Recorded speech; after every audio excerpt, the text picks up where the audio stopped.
Hello everyone, मैं हूं पूजा श्रीवास्तव और स्वागत करती हूं आप सभी का आपके अपने यूट्यूब चैनल शिक्षा डायरी पर।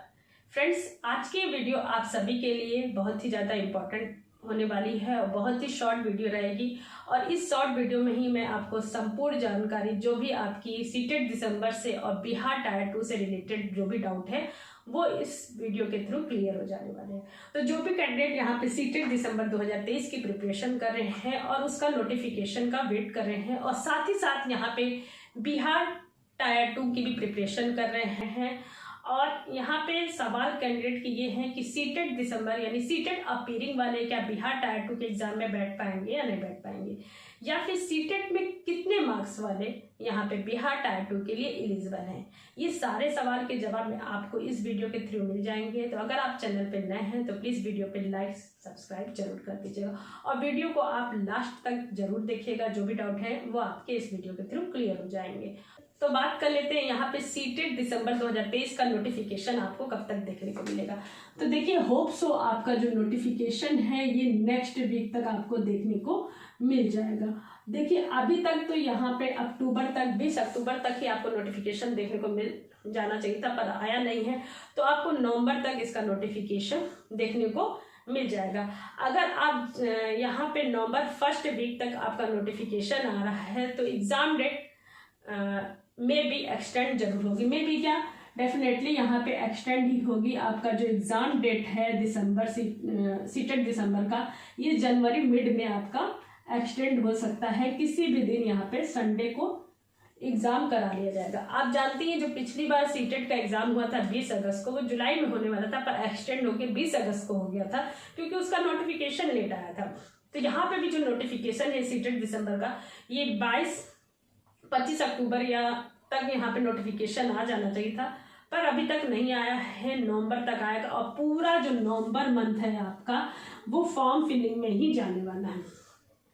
पूरा नवंबर मंथ जो है आपका वो आपका क्या कहते हैं फॉर्म फिलिंग में ही जाएगा। तो मे बी या पूरी संभावना है कि जो आपका एग्ज़ाम है वो आपका जनवरी मिड में जाएगा। तो वैसे आप यही मान के चलिए, एक मंथ का ही टाइम समझ के चलिए कि आपका जो सीटेट एग्ज़ाम है वो दिसंबर लास्ट तक आप मान के चलिए और उस हिसाब से अपनी प्रिपरेशन करिए।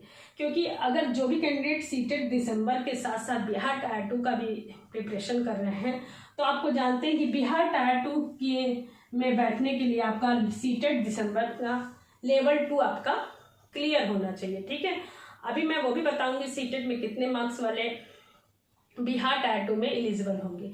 अब यहाँ पे जो सवाल है एलिजिबिलिटी क्राइटेरिया का कि क्या एलिजिबिलिटी क्राइटेरिया है, तो इस पर मैं वीडियो ऑलरेडी बना चुकी हूँ। सीटेट की जो भी एलिजिबिलिटी क्राइटेरिया है, मैं इसके लिंक जो है सीटेट एलिजिबिलिटी क्राइटेरिया का वो अपने कमेंट सेक्शन और डिस्क्रिप्शन बॉक्स में दे दूंगी। आप वहाँ से सीटेट एलिजिबिलिटी क्राइटेरिया देख सकते हैं। अब बात कर लेते हैं जो बिहार टायर 2 है, इसमें कितने सीटेट में कितने मार्क्स वाले यहाँ पे एलिजिबल होंगे और आपका सीटेट लेवल 2 क्लियर होना चाहिए। आप जानते हैं कि बिहार का जो एग्ज़ाम है वो 7 दिसंबर 2023 से आपका 10 दिसंबर 2023 के बीच यहाँ पे एग्ज़ाम कंडक्ट करा लिया जाएगा। और यहाँ पे उन्होंने नोटिस में ये भी लिखा है कि उक्त तिथियों में परिवर्तन किया जा सकता है। देखिए, पिछली बार जो प्रथम चरण आया था उसमें काफ़ी संशोधन हुए थे। पहले उन्होंने सीटेट अपीयरिंग वालों को मौका नहीं दिया था, बाद में उन्होंने संशोधन पे संशोधन हुए हैं। तो बाद में उन्होंने अदर स्टेट वालों को भी एलिजिबल किया, सीटेट अपीयरिंग वालों को भी एलिजिबल किया, यहाँ तक कि बीएड और डीएलएड अपीयरिंग वालों को भी यहाँ पे उन्होंने मौका दिया था प्रथम चरण में। तो पूरी संभावना है वो इस बार भी CTET appearing, DElEd appearing, BEd appearing और अदर स्टेट वालों को मौका देंगे। तो अब देख लेते हैं कि सीटेट में कितने मार्क्स वाले यहाँ पे एलिजिबल हैं। तो अदर स्टेट वाले जो जनरल मेल कैंडिडेट हैं उनका 60% मार्क्स यानी 90 मार्क्स यहाँ पे होना चाहिए। ठीक है, और वहीं बात कर लेते हैं ओबीसी मेल, क्योंकि अदर स्टेट वाले वहाँ पे बिहार में जनरल में ही काउंट होंगे, लेकिन उन्होंने फिर भी यहाँ पे कैटेगरी वाइज बताया हुआ था कि जितने भी मेल कैंडिडेट हैं अदर स्टेट के, वहाँ पे वो जनरल में ही काउंट होंगे और 90 उनका मार्क्स होना चाहिए, चाहे वो ओबीसी के मेल हो चाहे वो जनरल कैटेगरी का, तो वैसे भी 90 मार्क्स होता है। ठीक, वहीं पे उन्होंने बताया था कि जनरल हो चाहे ओबीसी हो चाहे SC ST की फीमेल हो, अदर स्टेट की, उनके लिए उन्होंने 82 मार्क्स यहाँ पे रखा था, क्योंकि बिहार में जनरल में ही जितने भी फीमेल हैं, चाहे ओबीसी हो, SC ST जो भी है जनरल कैटेगरी में फीमेल, उनके लिए यहाँ पे अदर स्टेट वाले के लिए यहाँ पे 82 मार्क्स वहाँ पे डिसाइड किया था। और बात कर लेते हैं जो बिहार के कैंडिडेट हैं, उनके लिए उन्होंने बताया था कि जनरल जो मेल रहेंगे उनके लिए 60% यानी 90 मार्क्स, ओबीसी मेल हैं तो 55% यानी उनका 82 मार्क्स, और जनरल जो फीमेल है बिहार की उनके लिए भी यहाँ पे 82 मार्क्स है, ठीक है। और SC ST के लिए वहाँ पे 75 मार्क्स डिसाइड है, ठीक है। SC ST के लिए जो बिहार के SC ST हैं उनके लिए वहाँ पे 75 मार्क्स डिसाइड है। और बाकी जितने भी अदर स्टेट वाले हैं, ये अदर स्टेट का मैंने बताया हुआ है कि जितने भी अदर स्टेट वाले हैं जनरल मेल के लिए 60% काउंट है, ओबीसी मेल के लिए भी 60%, क्योंकि जानते ही आप अदर स्टेट वाले अगर बिहार में जाएंगे तो जनरल में काउंट होंगे, लेकिन वहाँ पे क्या बिहार में जितनी भी जनरल फीमेल हैं उनके लिए ही 82 मार्क्स वहाँ पे रखा गया है।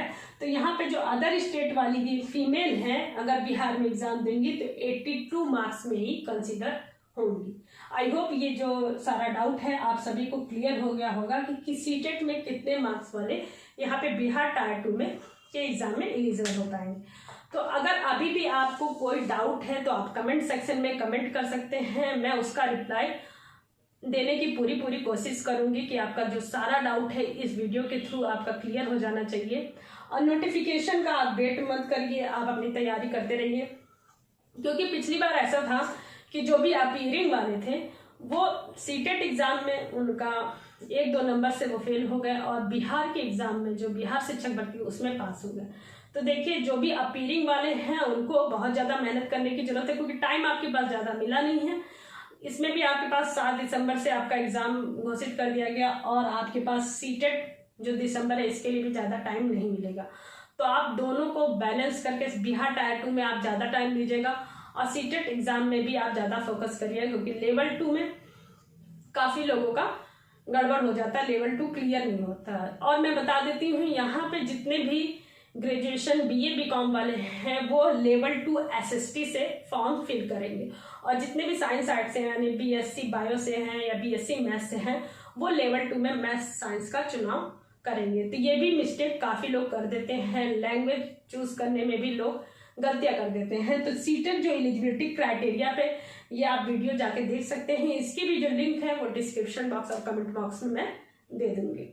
तो फ्रेंड्स इस वीडियो के थ्रू इतनी ही जानकारी देनी थी कि सीटेट में कितने मार्क्स वाले एलिजिबल हैं, सीटेट अपीयरिंग वाले और DLED BEd अपीयरिंग वाले बिहार टायर 2 में एलिजिबल होंगे। जल्दी ही आपको जो पूरा नोटिफिकेशन है वो आपको देखने को मिलेगा, तो मैं आपको नेक्स्ट वीडियो में अपडेट करूंगी। तो आप अगर नए हैं तो चैनल पर सब्सक्राइब करके जुड़ सकते हो, और प्लीज़ वीडियो पे लाइक जरूर करिएगा। Thank you. जय हिंद, जय भारत, वंदे मातरम।